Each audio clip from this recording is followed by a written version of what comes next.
வழி மாறி கீழ்த்தட்டில் படுத்தாலும் வார்த்தை தெய்வம் நம்மை பின்தொடர்வார்.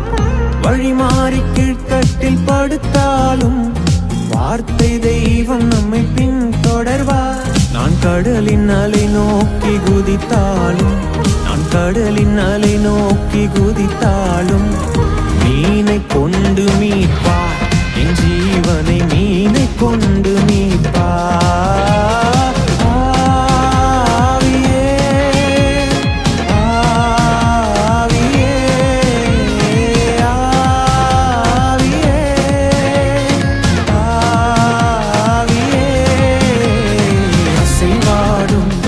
அனலாக்கும் எங்கள் அக்கினி ஜுவாலை